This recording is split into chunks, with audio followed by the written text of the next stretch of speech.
বলৱান আৰু সাহসীসকলক দায়িত্ব দিব। বহাৰপু, তুমি উচিত কথাকে কৈছা। যদি কিবা বিপদ আহে ভগৱানক চিন্তি ইয়াৰ পৰা সকলোৱে পলাবা।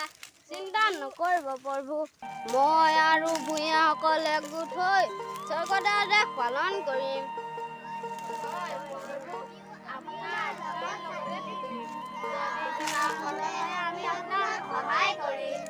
বহাৰপু, ভকত বৈষ্ণৱসকল, স্বৰ্গদেৱে মোক হাতী ধৰা কাৰ্যত দায়িত্ব দিব নালাগিছিল। মই এই কামৰ দায়িত্ব লৈ সমূলি ভাল পোৱা নাই। প্ৰভু ভগৱন্তই সকলোকে সহায় কৰিব, তাৰ বাবে চিন্তা নকৰিবা। ব'লা সকলোৱে যাওঁগৈ।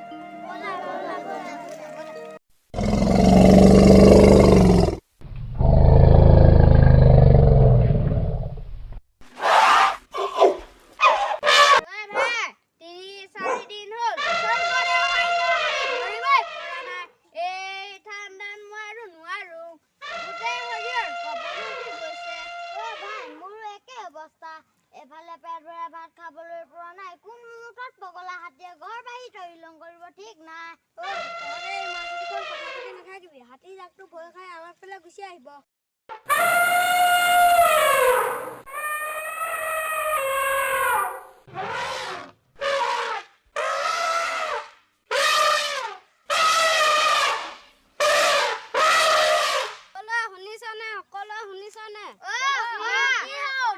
অসীম দিশত পিছত পগলা হাতী গড় ভাঙি তহিলং কৰিলে। পগলা হাতীৰ লগতে বহুতো হাতী ওলাই গ'ল। বহুত চেষ্টা কৰিও ৰাখিব নোৱাৰিলো। আমাৰ বিপদ নিশ্চিত হ'ল। স্বৰ্গদেৱে আমাৰ মৃত্যুদণ্ড দিব। প্ৰাণ বচাবৰ কাৰণে সকলোৱে পলোৱা।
এতিয়াও চাওদাংসকল আহি নাপালে। ভূঞাসকলৰ মই মতালিৰ কাৰণে হাতী পলাই যাবলৈ সক্ষম হ'ল। এহেঁতক উচিত শাস্তি দিম।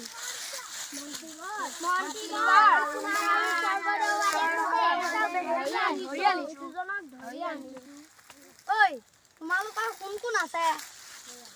আমি শংকৰদেৱৰ ভক্ত, নাম গুণ গাই থাকো। মোৰ কেও নাই। মোৰ পৰিয়াল আছে। ব'লা, স্বৰ্গদেৱে উচিত বিচাৰ কৰিব।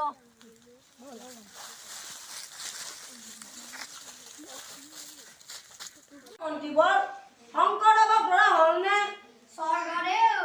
শংকৰদেৱ পলাল। শংকৰদেৱক ক'তো বিচাৰি নাপালো। এয়া হ'ল শংকৰদেৱৰ ভকত এজন বৈৰাগী, তেওঁ কোনো নাই, আনজন গৃহস্থী। যিজন বৈৰাগী, তাক কাটিলে কি হ'ব? তাক এৰি দিয়া। তাক কাটিলে তাৰ ওপৰত কোনো মানুহ নাই। যিজনক কাটিলে তাৰ ওপৰত কোনো মানুহ আছে, তাক কাটা। স্বৰ্গদেৱ, দুইজনকে কাটা ব্যৱস্থা কৰিব লাগে। নহয় মন্ত্ৰীবোৰ, যিজনক কাটিলে তাৰ ওপৰত কোনো মানুহ আছে, তাক কাটা। হৰি, মোক যদি আগত কাটে, তুমি মোক ভগৰ নাম পৰাই দিবা। যদি তোমাক আগত কাটে, মই তোমাক ভগৰ নাম পৰাই দিম। হ'ব দেও। স্বৰ্গদেৱ, আমাক ক্ষমা কৰি দিয়ক। আমি শংকৰদেৱৰ ভক্ত। মই তোমালোকৰ কোনো কথাৰে শুনিব নিবিচাৰো। যোৱা, মোৰ চকুৰ আগৰ পৰা যোৱা। মন্ত্ৰীবোৰ, এতিয়া আমিও যাওঁ। চাওদাংসকল, বৈৰাগীজনক এৰি দিয়া যায় আৰু গৃহস্থীজনক মূৰ কটা ব্যৱস্থা কৰিব লাগে।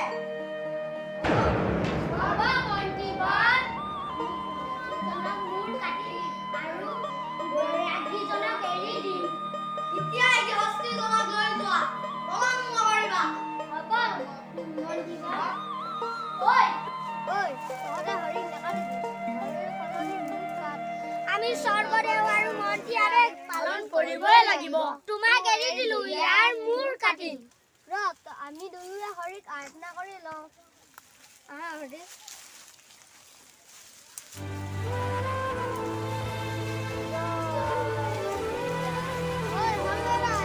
পলম হৈছে।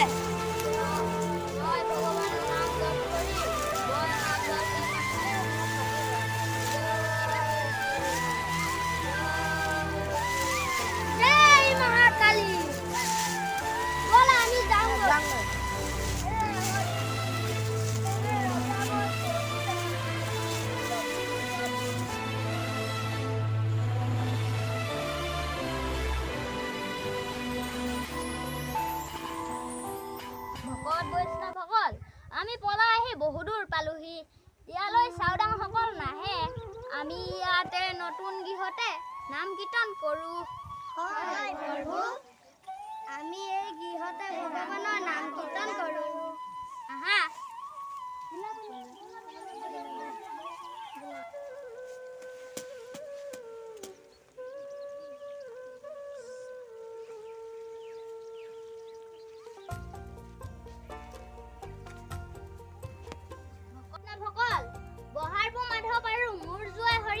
খা খবৰ পোৱা নাই।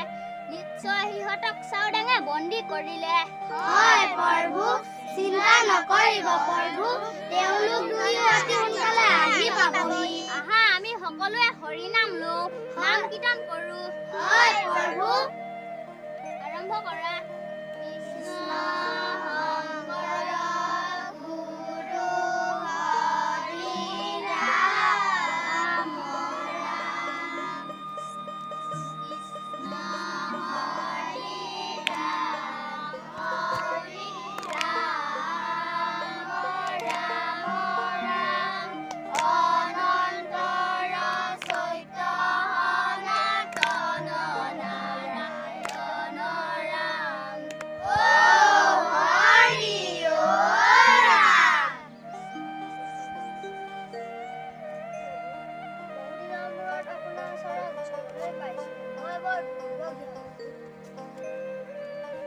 উঠা বহাৰপু, মোৰ যোৱা হৰি ক'ত?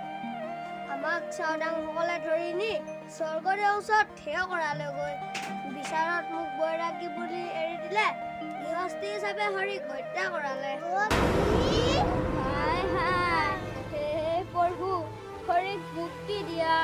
ৰজাই এনে গৰ্হিত কাম কৰিলেনে?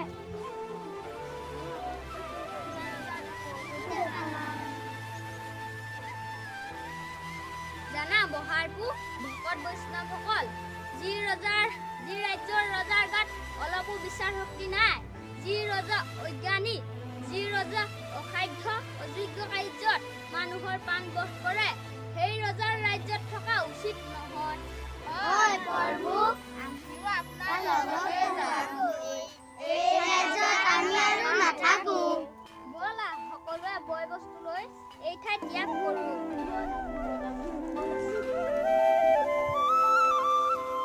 শংকৰদেৱ গোলা গয়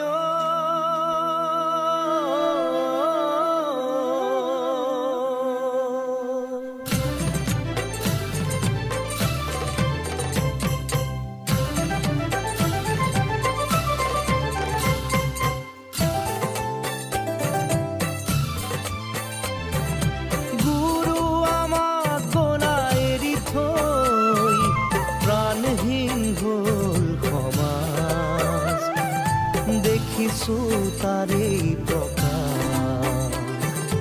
গুৰু মোক গোলা গয় আমাক নিথৰুৱা কৰি থৈ, প্ৰাণহীন হ'ল সমাজ। দেখিছো তাৰে প্ৰকাশ।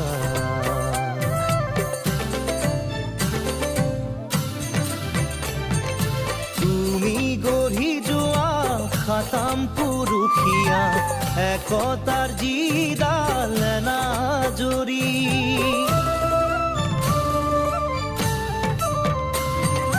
তুমি গঢ়ি যোৱা খাতাম পুৰুষীয়া একতাৰ যিডাল নাজৰি, আজি দেখা পাওঁ যাই ছিগি ভাগি, কোনে জোৰা দিব আকৌ আহি।